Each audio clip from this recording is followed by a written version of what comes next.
biscuits, y'all. First thing we're going to need is self-rising flour.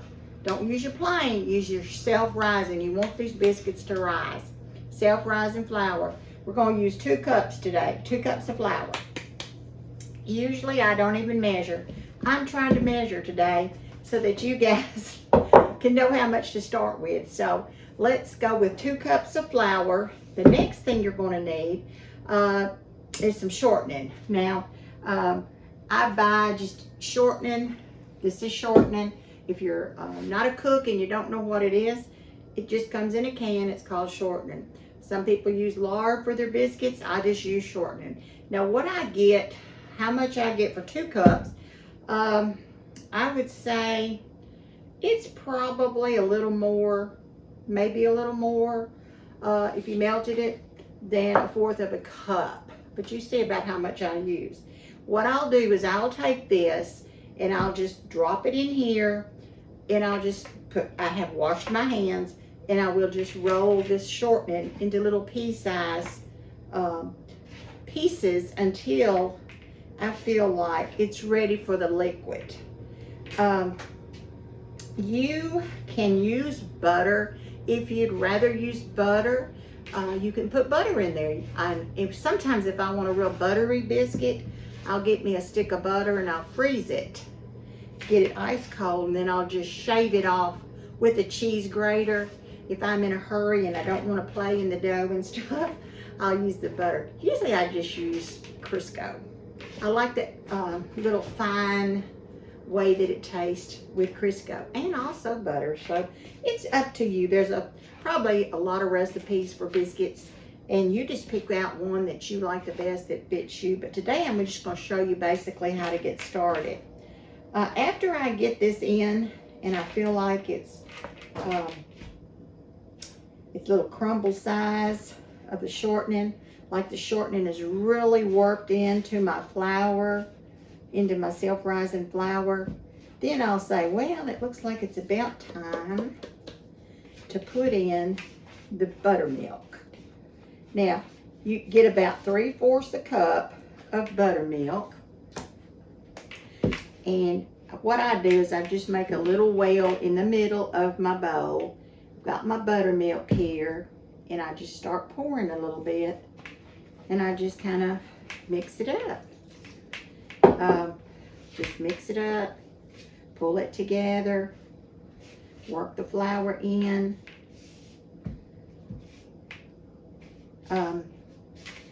Add your milk as you need it. Sometimes it may take a little more than 3/4 cup. If you get too much milk, just add a little more flour. There's no way to mess it up. You just can't mess up biscuits. And once you start making them and you learn how, you won't need a recipe. You'll just know how to do it by how it feels. I think we're going to need all of our milk today in here. Just don't use plain flour. You will need self-rising. Now, when my husband and I first got married, I didn't know how to cook a thing. And so I was going to make some biscuits one day, and he said, well, you just do, his granny used to do them, and he said, you just do flour and a little milk, and back in the day, just a little bit of lard. And I said, oh, it's got to be more than that. So he said, no, that's all they did. So I got all that mixed up, and I had the biggest mess. But I cut me out some biscuits. You can see what I've got right now. And I have a little milk left. This is it's just a little milk left, but it's ready to take it out. So now what I've got a little flour out here spread out on my little mat that my granddaughter gave me. And I've got a little flour sprinkled about there, and I'm going to take this out, and this is my dough. One thing about biscuit dough, you don't want to work it too much. You just want to roll it a little bit, not a lot. You don't work it up like you do your sourdough. You don't move it around a lot. You just get it out here. A lot of people take a rolling pin to it and roll it out to cut their biscuits. I don't do that. I just work it a little. Just work it a little bit. Fold it back on itself. And if you want big old biscuits, cut out some big ones. If you want them a little thinner, just cut them a little thinner. I hope y'all can see what I'm doing down here with the dough. Now, I like to put my little cutter into the little flour as I'm going along. So I'm gonna go get me a little flour to put in here. Now we'll be teaching y'all to make dumplings. And when you make dumplings, you want it to be, you want to really work that up, and you really want it to be dry. This we don't want to be too dry. You don't want this to be dry. But our dumplings, I'll show y'all how to make chicken and dumplings really soon. Now take my biscuit cutter and I just stick it down here to get it in the flour so that when I cut my biscuits out, it doesn't stick. I've already greased my 10-inch iron skillet to put my biscuits in. So I'll just take them and I'll put them in my skillet.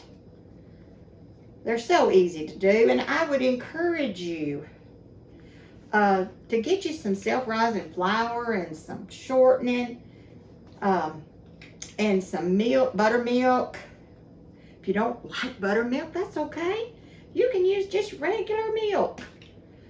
You don't have to do buttermilk if you don't like it. And just cut your biscuits out. Put them in there. They don't have to be perfect. They don't have to be pretty. You say, oh, I don't think I could do that. But you see how quickly we've gotten this done? The leftover dough, I always just grab it up and make me another biscuit. Just make another biscuit in here. Now, I put mine in the oven on 400 for about 12 to 15 minutes. I did learn how. I have to admit this. I did learn how to make biscuits in home ec. I think I was in the 7th, maybe the 7th or 8th grade. I took home ec, and one of the first things our teacher taught us was how to make biscuits. But of course, when I got married for the first time and I was making biscuits, I didn't retain what my home economics teacher taught me, which was bad because I made a pan full of biscuits and I had used plain flour. And my husband said, well, don't worry about it. He said, I'll shoot them. We'll just use them for skeet. They were that bad. I don't think the bullet could have broken them. They were so bad. All right, I'm gonna throw these in the oven. And I'll come up close and show you what they look like. There they are. And you can see some little indentions on the top where my little biscuit cutter got into them. We don't care about that. We're gonna eat them.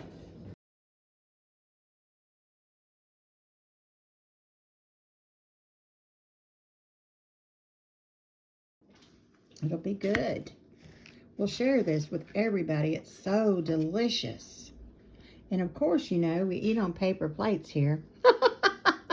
Cut down on the dishwork around this place. It sure is beautiful. Even inside. Oh my gosh. Now, did you cook the blueberries or how did you do the icing? I boiled the blueberries with some maple syrup and honey. Okay. That I can't talk. All right, on a scale of 1 to 10, this is a 25. I give it a thumbs up. Really good. Isn't it delicious? Delicious. All right, so you boil the blueberries in maple syrup and honey. Oh my gosh. Then I just let it reduce until it got kind of jammy. Mmm. And then once I took the cake out of the oven, I let it cool for a little bit.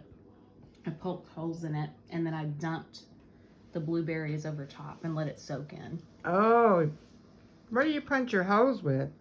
I just used a knife. You know, I use a chopstick. I would have used a chopstick, but I don't have one. Well, the next time you go eat up there, get you some chopsticks. Take some home. Man, Addie, wow, mercy. And Addie told me, she lives across the road, she's my neighbor. She told me that she timed the cake for 3 o'clock in the afternoon because she knew that I would be drinking my coffee. She knew. I'd like to put an order in. I would like one just like this, but with the cherries on it. Lemon and cherry. That's my order. Lemon and cherries. Yes, sir. You love a cherry, don't you, honey? Really good. Who was it that planted the first cherry tree? George Washington. Put that in the comments, guys. Who was it? Did he cut down the cherry tree or who planted it? I don't know. But anyway, Alan's all about a cherry and Addie and we're all about a blueberry and some lemon. Isn't this, gosh, I wish you guys were here to eat with us. This is, oh my gosh. And this would be perfect for any occasion, anytime. I'm telling you, it is good. Now we got to hear the rest of the icing. How did it get yellow? So it's lemon icing, and then I added the juice of half a lemon into it to make it extra lemony. That was a brilliant idea. And so you just poured your sugary blueberries over the holes, and then did your icing. Oh my gosh!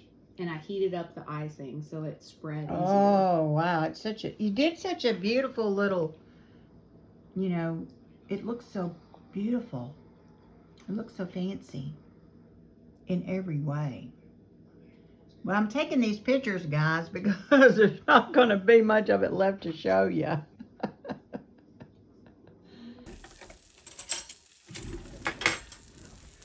All right, we just got the biscuits out, and I just wanted to show you how they look when they come out.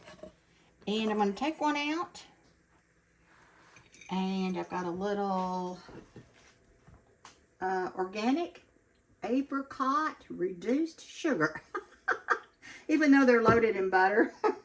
So we're going to open it up. Let you see what they look like. Little biscuits. We put a little butter in there.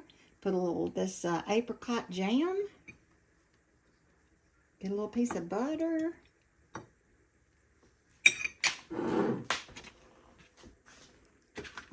They are hot. I think they're going to be too hot to eat right now. Put a little piece of butter in there with the apricots. Let's take a bite of that apricot jam and see what that tastes like. That's really good to be reduced sugar. That's good. That's delicious. But these are your biscuits. And I encourage you to make some of these for your family. They're good any meal, anytime, anywhere. They're good. All right, let's see if we can get this. Woo, still too hot. But I want to taste it, so I'm going to try it. I'm determined to try it.